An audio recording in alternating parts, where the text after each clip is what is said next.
We have a commander-in-chief who is losing his mind, screaming at reporters and calling them stupid, like in this clip right here. Because they let him in. Are you stupid?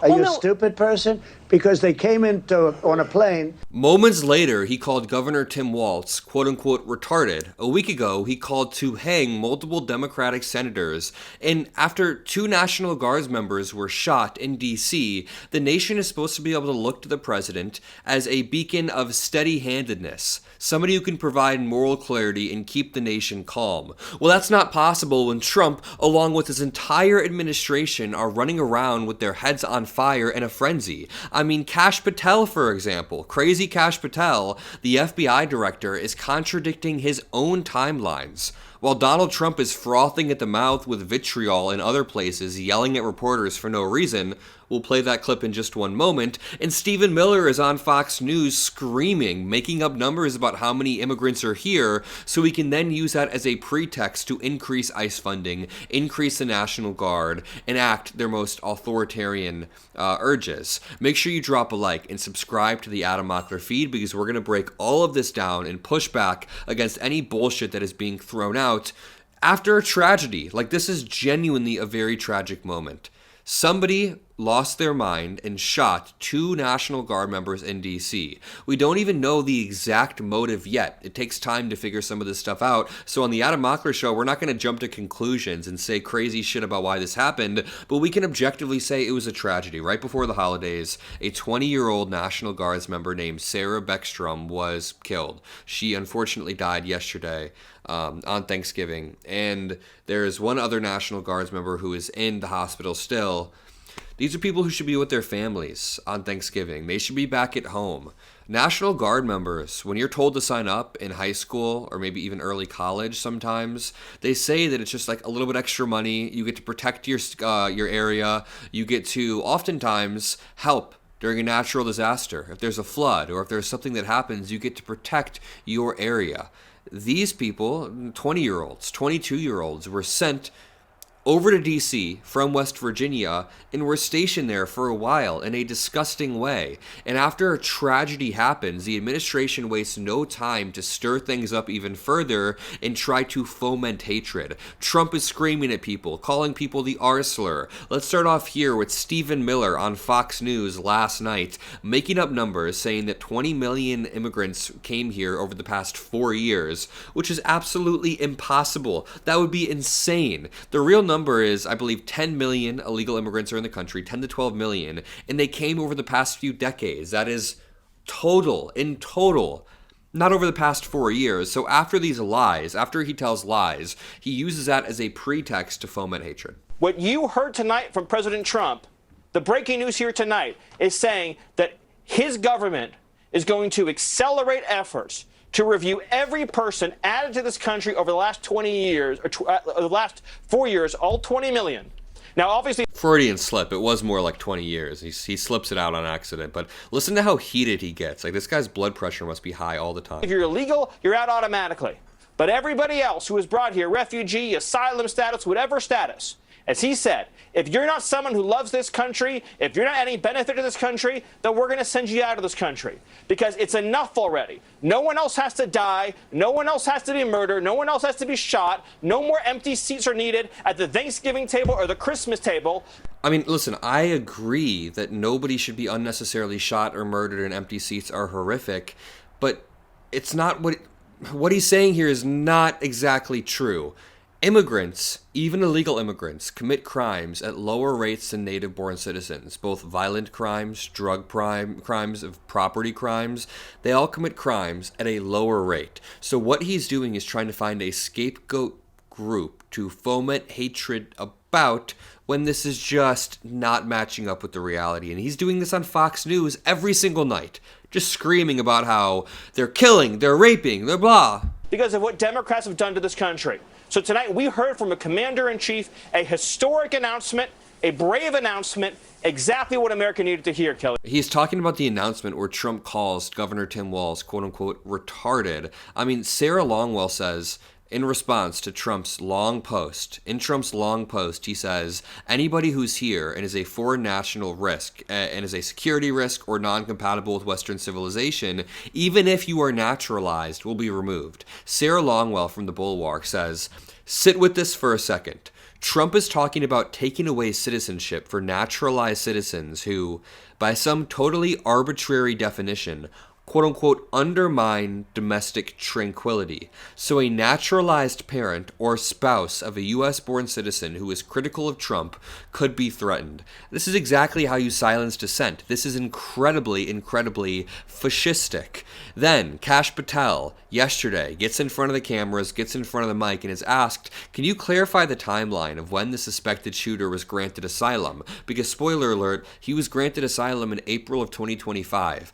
I don't even want to make it some game of when was he entering, when was he granted asylum, whose fault is this really? It's one individual's fault.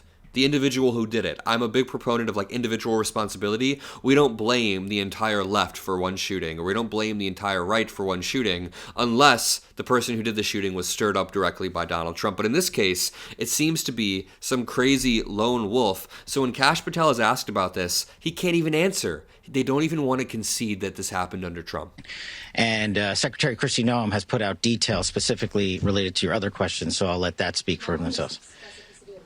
If or when he was granted asylum, if you could just clarify that timeline. And yes, I believe Kristi Noem put that out, and that's a DHS matter, and I'll refer to them.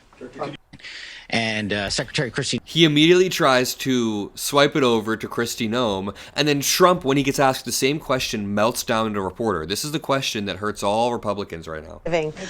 A question about this tragic shooting in Washington, D.C.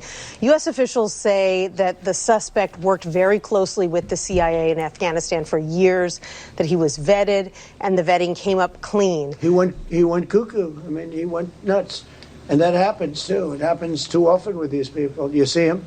But, look, this is how they come in. This is how they're standing on top of each other. And that's an airplane.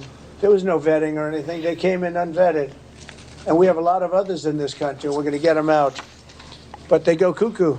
Something happens to them. Your DOJ IG just reported this year that there was thorough vetting by DHS and by the FBI of these Afghans who were brought into the U.S. So why do you blame the Biden administration for what this man did? Are you stupid? Are you a stupid person? Because they came on a plane along with thousands of other people that shouldn't be here, and you're just asking questions because you're a stupid person.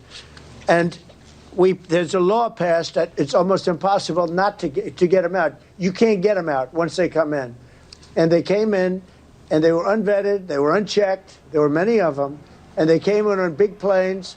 And that's not answering the core of her question. The question was that Trump's DOJ, a few months ago, claimed to have thoroughly vetted all of the people they allowed to remain in this country from the batch. Among those people who were thoroughly vetted was this guy. So when Trump claims that he slipped through the cracks and was never vetted, but then his own DOJ claims that these people were vetted, this select group, it is contradictory. Trump has this instinct to just deride female reporters every single time, calling them piggy, saying shut up, a terrible person, are you stupid, are you a stupid person? He never talks like this to male reporters. Notice, he never talks like this to male reporters. He's always speaking down to people from his position of power as the president of the United States to deride them. it was disgraceful. And if you look, you'll see there was a law passed. It makes it almost impossible not to let them in, not to certify them, so to speak, once they come in. And they came in, and they shouldn't have come in. And frankly, the whole thing was a mess. The whole Afghanistan situation was a mess. It should have never taken place. If we're going to go out, and we would have gone out because I had everybody ready to go, we were going to go out with strength and dignity and precision, and we would have left from Bagram, and we would have kept Bagram, by the way, because of its very close relationship to China and where they make their missiles. But when you let the people come in by the thousands and thousands and thousands, they made a terrible mistake. But they were incompetent, Yeah, Mr. President, thank you for having us. And then in this next clip, Donald Trump is asked if he's going to attend the funeral of Sarah Beckstrom, who passed away earlier yesterday.